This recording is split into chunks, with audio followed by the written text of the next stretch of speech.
नमस्कार, जनतन समाचार में आपका स्वागत है। इस समय बात करेंगे बिजनौर में एक बहुत बड़ा सम्मेलन आज हुआ है। यहाँ पे आपको दिखाएंगे पीछे से यादव महाकुंभ, जो मध्य प्रदेश के मुख्यमंत्री मोहन यादव जी यहाँ पे आज आए थे मुख्य अतिथि के रूप में। और यहाँ पे इन्होंने बात किया बिजनौर में जो यहाँ लोकसभा की सीट है मोहनलालगंज, इसको भी देखते हुए बीजेपी ने इनको यहाँ पे भेजा था। यहाँ पे यादव बाहुल्य क्षेत्र है, उसकी जो बड़ी बेल्ट है उसको भी देखते हुए यहाँ पे मध्य प्रदेश के मुख्यमंत्री जी आए थे। इन्होंने अपना यहाँ पे बड़ा कार्यक्रम रखा था। यहाँ के जो लोग थे उनको मुख्यमंत्री द्वारा कहा गया, क्या इनको समझ में आया, इन्होंने अपनी बात रखी। आइए बात करेंगे कुछ इन्हीं पदाधिकारियों से। देश पूरा राममय है और मध्य प्रदेश के मुख्यमंत्री के यहाँ पूरे देश के मुख्यमंत्री आएंगे और मौका मिलेगा तो विदेश के लोग भी यहाँ आएंगे। ये जो आयोजन था एक संदेश है कि हमारी सरकार सारे समाज को, सारे समुदाय को साथ में लेकर चल रही है और इसमें कोई शक नहीं। मोदी जी के नेतृत्व में जिस तरीके से देश में विकास हो रहा है, देश का उत्थान हो रहा है, ये कांग्रेस को भी एक सीख है कि देखिए इस तरीके से हर समाज को साथ में लेके चलना होता है। आज जिस तरीके से इस यादव बाहुल्य क्षेत्र में जिस तरीके से यादव महाकुंभ का आयोजन माननीय मुख्यमंत्री जी के उसमें सानिध्य में आज हुआ, लोगों ने आशीर्वाद प्राप्त किया। मुख्यमंत्री जी ने जो संदेश दिया है कि भारतीय जनता पार्टी हर समाज को साथ में लेके चल रही है। राम सिंह यादव, गीतापल्ली वार्ड पार्षद। आज जो यादव महाकुंभ हुआ है, मध्य प्रदेश के मुख्यमंत्री जी का आगमन हुआ है।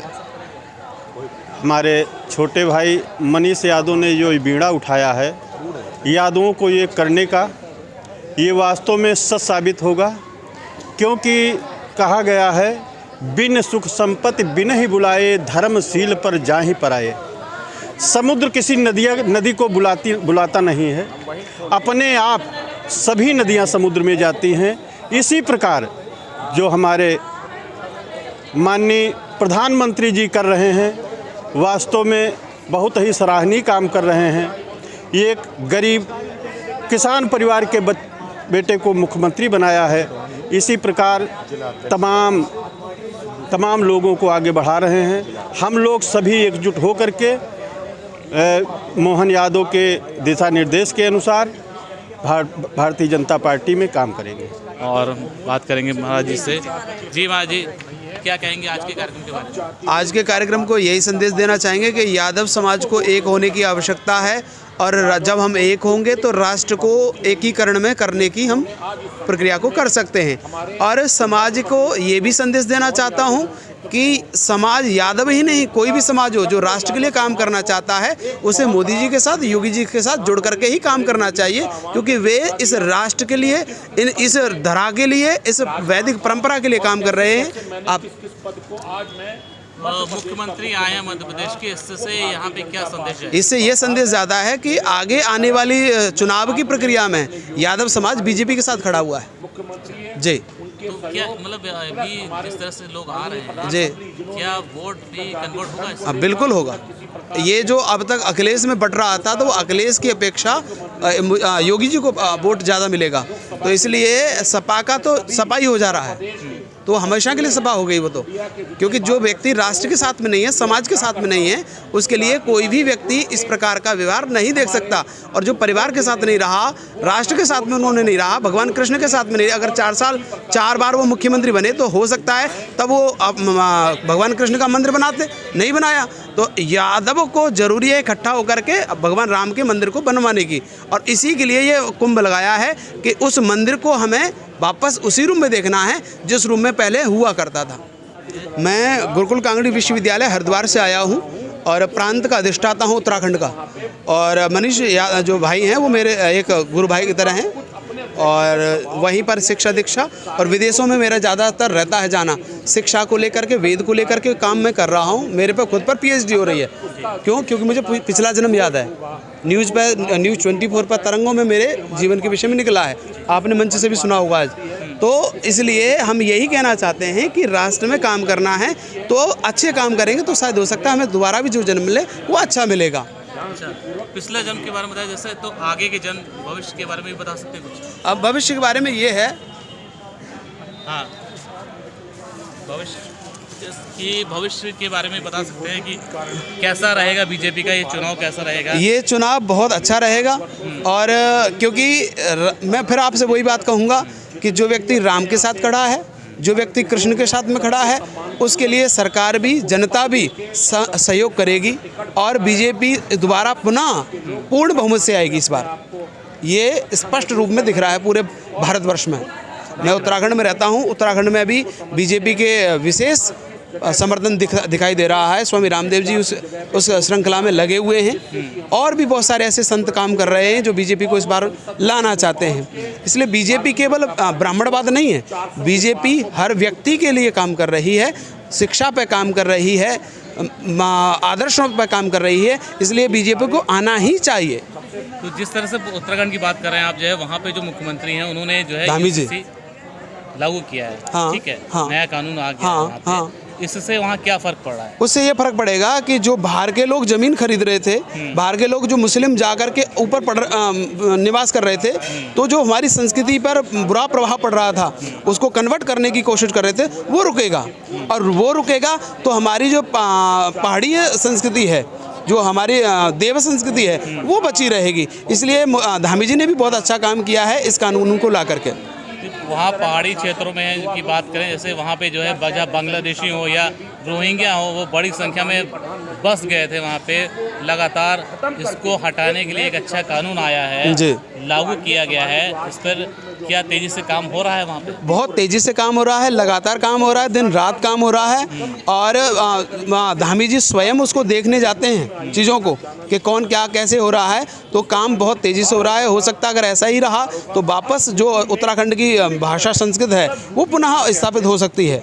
और इसमें धामी जी मोदी जी की सहायता से ये कार्य संपन्न कर रहे हैं। इस तरह का जो कानून वहाँ पे लागू हुआ है, तो इसकी आप मांग और यूपी में क्यों नहीं करते? यूपी में भी क्यों नहीं लागू होना चाहिए?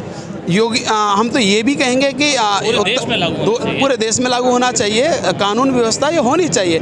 इसके साथ साथ मैं ये भी कहना चाहूँगा कि जो जनसंख्या नियंत्रण है, अगर सारी समस्याओं का कोई समाधान है वो है जनसंख्या नियंत्रण। चाहे योगी जी हों, मोदी जी हों, धामी हों, चाहे आपके अभी अपने मोहन यादव जी हों, इन सबसे यही अपील है कि ये आप सबसे पहले अगर कोई कानून लेके आएँ तो वो जनसंख्या नियंत्रण कानून लाएंगे, तभी हम समाधान देंगे। कब तक किसी को राशन देते रहोगे, कब तक किसी को शिक्षा देते रहोगे, कब तक आप चिकित्सा देते रहोगे? इसलिए जनसंख्या नियंत्रण आएगा तो शिक्षा पर, चिकित्सा पर काम अच्छा होगा। तो मैं प्रधानमंत्री मोदी जी से भी और योगी जी से निवेदन करूँगा कि इस तरफ हमें काम करना चाहिए। ठीक है, बहुत बहुत धन्यवाद बात करने के लिए। नमस्कार, जनता समाचार में आपका स्वागत करेंगे। इस समय बात करेंगे हम यहाँ पे बिजनौर क्षेत्र में, लखनऊ में। यहाँ पे आज मध्य प्रदेश मुख्यमंत्री जी का एक बड़ा कार्यक्रम था, मोहन यादव जी का, और उसी के बारे में यहाँ पे जो पदाधिकारी हैं उनसे बात करेंगे कि क्या उन्होंने कहा है, क्या इस तरह की जो यहाँ की जो बेल्ट है, यादव बेल्ट है, किस तरह से मजबूत होगी बेल्ट, लोकसभा चुनाव में किस तरह से उसका प्रभाव पड़ेगा, बीजेपी को किस तरह से फ़ायदा होगा, इन्हीं सब बातों को लेकर हम बात करेंगे। जी सर, अपना परिचय दीजिएगा, बताइएगा सर। सतीश अडवाणी में, भारतीय सिंधु सभा जिला अध्यक्ष हूँ मैं। जी, आज के कार्यक्रम में जो है क्या बात हुई, क्या रहा आप लोग की मीटिंग, कैसे सर? बड़ा आज का एक कुंभ, यादव कुंभ सम्मेलन में माननीय हमारे मध्य प्रदेश के मुख्यमंत्री मोहन यादव जी और हमारे उत्तर प्रदेश के उप मुख्यमंत्री श्री ब्रजेश पाठक जी और हमारे संयोजक मनीष यादव जी, जिन्होंने इतना महाकुंभ यादव का सम्मेलन किया और आने वाले समय में एक उन्होंने जातिवाद को, जो अपने उत्तर प्रदेश में जो एक जातिवाद को ख़त्म करके उन्होंने जो पक्ष किया माननीय प्रधानमंत्री जी के नेतृत्व में, आज जो हम लोग को ये संज्ञान में आया कि अब कोई भी किसी तरह का यादव समाज एक वर्ग से लेकर नहीं होगा वो वोट वहीं देगा जहाँ पे सारे जात के समाज के लोग अपने मोदी की गारंटी वाला वोट, वहीं पे सारे वोट जाएंगे। आज इस नेतृत्व में हमारे मोहन यादव जी ने बड़ा एक अच्छी बात कही। उन्होंने माननीय प्रधानमंत्री जी को बड़ा धन्यवाद किया कि कहा कि उन्होंने हमको मुख्यमंत्री बनाया जाति विशेष न करके। उन्होंने अपनी कार्यशैली हमारी देख के, मैं कई वर्षों से वहाँ पे एक कार्यकर्ता के रूप में कार्य करता रहा।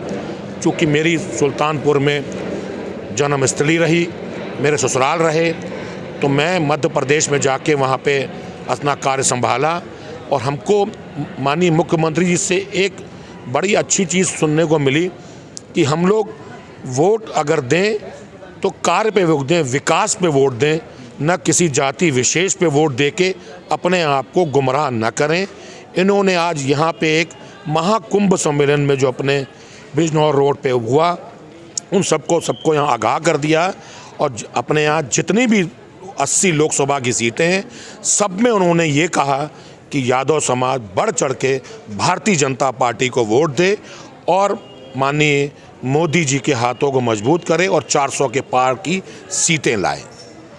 विपक्ष भी जो है अब जो बना रहा है, महागठबंधन बना रहा है, कैसा लगता है, क्या कुछ आगे कर रहा है?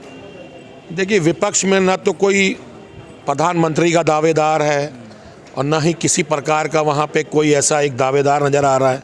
वो आपस में 27 से 30 लोग आपस में ही प्रधानमंत्री कहते कहते 80 की 80 सीटें उत्तर प्रदेश की वो भारतीय जनता पार्टी को अपने बड़बोलेपन से दे देंगे और हम लोग यही चाह रहे हैं कि वो जो ये गठबंधन कर रहे हैं चोर चक्कों वाला, ये वहाँ पे यहाँ पे लोकतंत्र में, यहाँ प्रजातंत्र में उनको पब्लिक को यहाँ पे जितने वोटर हैं सबको मालूम पड़ जाए कि अकेला एक वोट मोदी की गारंटी पे वोट देंगे और चुपचाप मोदी की गारंटी पे वोट देके हम लोग भारतीय जनता पार्टी को उत्तर प्रदेश में माननीय योगी आदित्यनाथ के नेतृत्व में 80 की 80 लोकसभा सीटें जीतेंगे।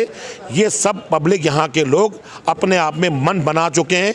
आने वाले समय में यहाँ के लोगों को बता देंगे कि आने वाले समय में योगी आदित्यनाथ का उत्तर प्रदेश का जो बहुमूल्य विकास और यहाँ पे जो बहु बेटियाँ सुरक्षित चल रही हैं, पिछली 2014 के पिछली सरकार में और 2012 के विधानसभा के चुनाव में जो यहाँ का प्रशासन था, बहु बेटियाँ उठा ली जाती थी, यहाँ के लोग प्रताड़ित हो जाते थे, ज़मीन पे कब्जे होते थे। आज के समय में ये ज़मीन का कब्जा, भू माफिया, इस जहाँ पे हम लोग एकत्र हैं, यहाँ पे गौरी बाज़ार, बंथरा बाज़ार, यहाँ पे ज़मीनों पे कई कब्जे होते थे, उन सबको मुक्त कराया। हम ये चाहते हैं कि आने वाले समय में हमारा सुशासन चले और हमारे मोहनलालगंज के जो सांसद हैं माननीय कौशल किशोर जी, उनको भारी बहुमत से यहाँ के जनता जिताए। मैं इसी साथ अपनी वाणी को विराम देता हूँ। जय भारत, वंदे मातरम।